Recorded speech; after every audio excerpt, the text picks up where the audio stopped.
Frank Tashlin. Frank Tashlin, born Francis Fredrick von Taschlein, February 19, 1913, May 5, 1972, also known as Tish, Tash, and Frank Tash, was an American animator, cartoonist, children's writer, illustrator, screenwriter, and film director.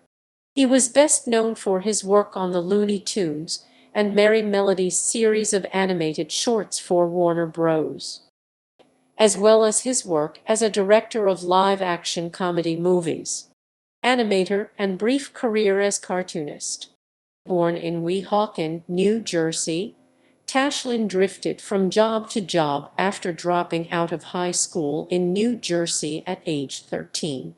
In 1930, he began working for John Foster as a cartoonist on the Aesop's Fables cartoon series, then worked briefly for Amédée J. Van Buren, but he was just as much a drifter in his animation career as he had been as a teenager. Tashlin joined Leon Schlesinger's cartoon studio at Warner Bros. As an animator in 1933, where he was known as a fast animator. He used his free time to start his own comic strip in 1934 called Van Boring, inspired by former boss Van Buren, which ran for 3 years. He signed his comic strip Tish Tash and used the same name for his cartoon credits. At the time, it was considered extremely unprofessional to use anything except one's birth name among animators, but Tashlin was able to get away with this due to the anti-Germanic feelings of that era. Tashlin was fired from the studio when he refused to give Schlesinger a cut of his comic strip revenues. He joined the Works studio in 1934. He moved to Hal Roach's studio in 1935 as a writer. He returned to Schlesinger in 1936 as an animation director, where his diverse interest and knowledge of the industry brought a new understanding of camera work to the Warner's directors. He used all different kinds of camera angles, montages, and pan shots, vertical and horizontal. He directed 16 or 17 shorts from 1936 to 1938.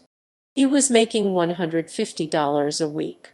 At one point he had an argument with studio manager Henry Binder and resigned. In 1938, he worked for Disney in the story department, where he made $50 a week.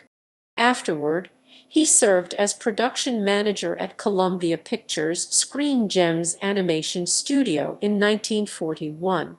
He effectively ran the studio and hired many former Disney staffers who had left as a result of the Disney animators' strike. He launched the Fox and the Crow series, one of the better products of the studio. He was fired over an argument with the executives of Columbia. Tashlin rejoined the Warner directors of Termite Terrace in 1943. One of his directorial efforts was Porky Pig's Feet 1943. He stayed with the studio during World War II and worked on numerous wartime shorts, including the Private Snafu educational films. Shortly after he left Warner Bros. In late 1944, he directed some stop-motion puppet films for John Sutherland in 1946.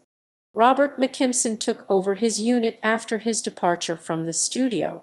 His only Bugs Bunny shorts were The Unruly Hair and Hair Remover. The latter was also his last credit at Warner Bros.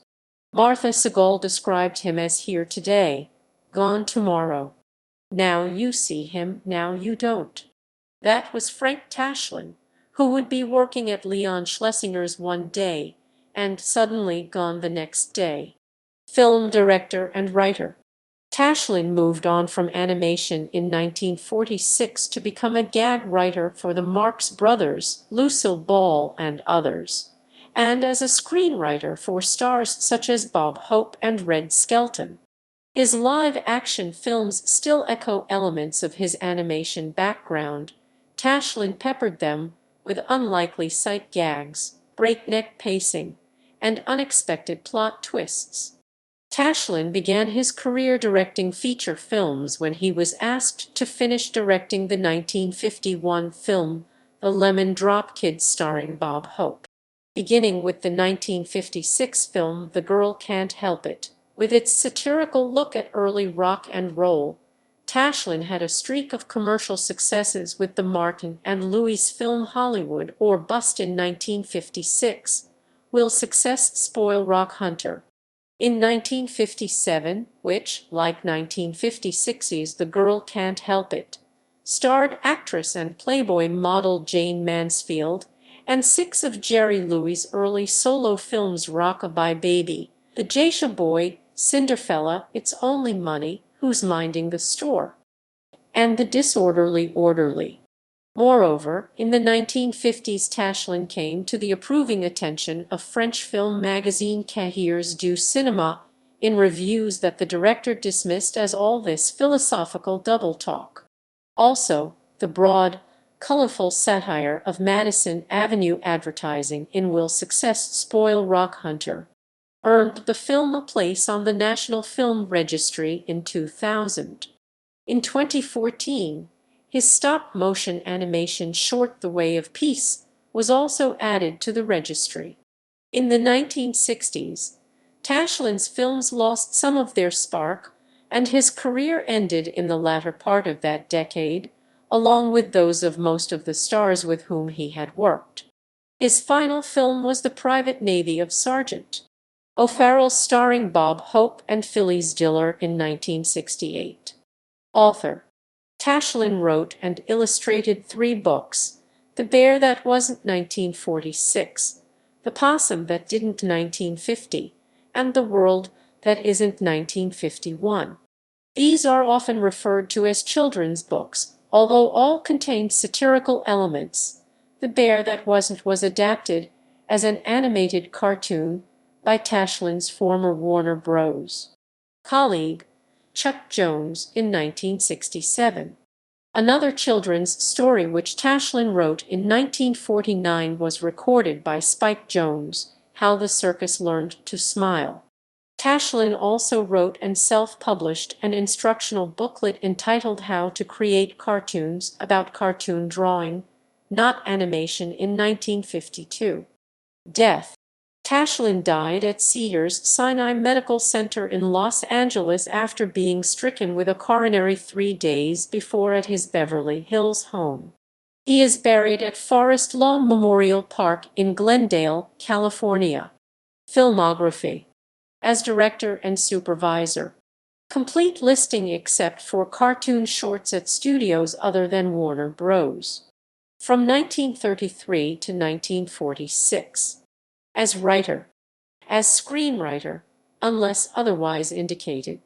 Complete listing except for cartoon shorts from 1935 to 1946. As producer. The Girl Can't Help It 1956.